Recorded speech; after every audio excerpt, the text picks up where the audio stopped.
Hello friends, मैं रानी कुमारी आप सभी का स्वागत करती हूँ। आज से हम लोग लूसेंट स्टार्ट कर रहे हैं। इसमें मैं आप लोगों को ऑब्जेक्टिव जीके बताऊंगी, ऑब्जेक्टिव टाइप के जीके बताऊंगी।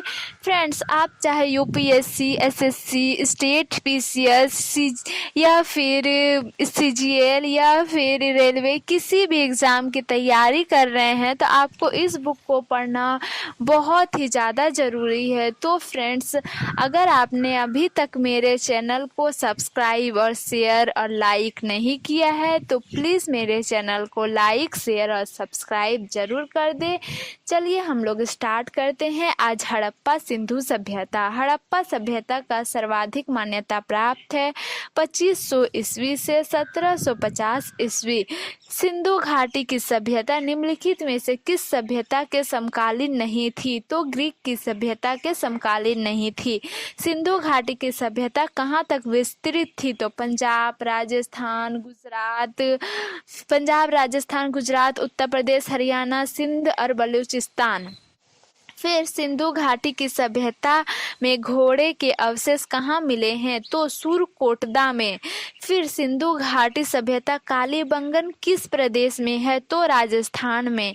फिर निम्नलिखित में से किस पदार्थ का उपयोग हड़प्पा काल की मुहरों मुद्राओं के निर्माण के मुख्य रूप से किया गया था? तो सेल खड़ी। फिर हड़प्पा सभ्यता किस युग की थी? तो कांस्य युग की। सिंधु घाटी सभ्यता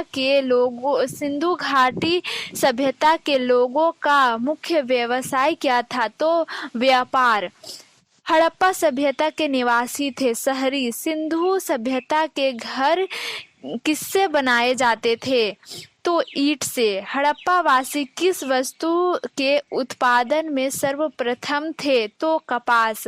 निम्नलिखित में से हड़प्पा सभ्यता का सर्वप्रथम खोजकर्ता कौन था? तो दयाराम साहनी।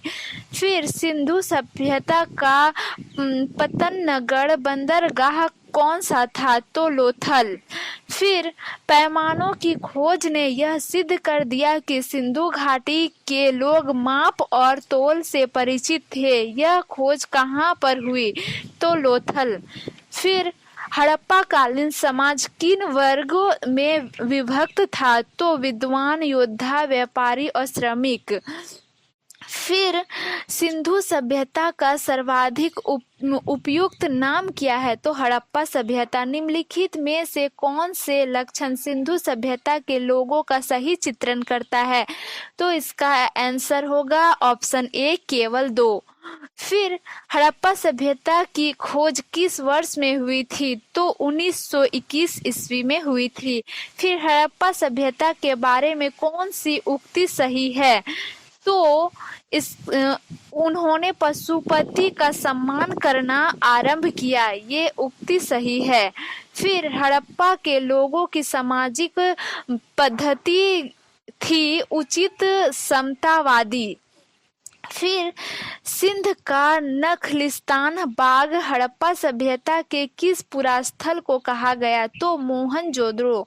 फिर हड़प्पा सभ्यता के संपूर्ण क्षेत्र का आकार किस प्रकार का था? तो त्रिभुजाकार था। फिर इसमें सुमेलित कीजिए में है, तो सुमेलित कीजिए में इसका आंसर होगा ऑप्शन ए।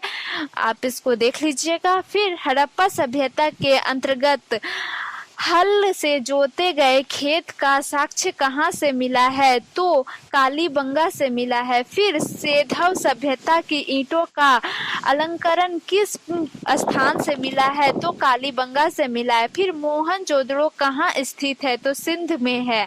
फिर सिंधु सभ्यता में वृहत स्नानागार पाया गया है मोहनजोदड़ो में। फिर सिंधु सभ्यता की मुद्रा में किस देवता की समतुल्य चित्रांकन मिलता है? तो आर्द्र शिव की। फिर निम्नलिखित में से कौन सा हड़प्पा कालीन स्थल गुजरात में था? तो लोथल।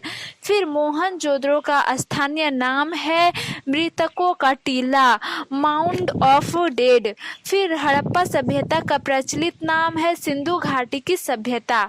फिर सैंधव स्थलों के उत्खनन से प्राप्त मोहरों पर निम्नलिखित में से किस पशु का सर्वाधिक उत्कीर्णन हुआ है? तो बैल। फिर सिंधु घाटी सभ्यता जानी जाती है अपने नगर नियोजन के लिए। फिर सिंधु सभ्यता का कौन सा स्थान भारत में स्थित है? तो सिंधु सभ्यता का कौन सा स्थान भारत में स्थित है? तो लोथल। फिर भारत में खोजा गया सबसे पहला पुराना शहर था हड़प्पा।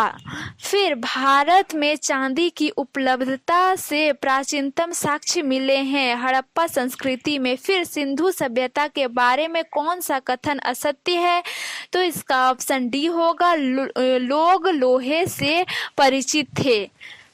आज के लिए यहीं तक, फिर हम लोग मिलते हैं नेक्स्ट वीडियो में। इसी तरह वीडियो जारी रहेगी। तो फ्रेंड्स, अभी तक अगर आपने मेरे चैनल को लाइक शेयर सब्सक्राइब नहीं किया है तो जल्दी से मेरे चैनल को लाइक शेयर सब्सक्राइब कर दें, ताकि मैं आप लोग के लिए इसी तरह की वीडियो डेली लाती रहूं। Thanks for watching. जय हिंद।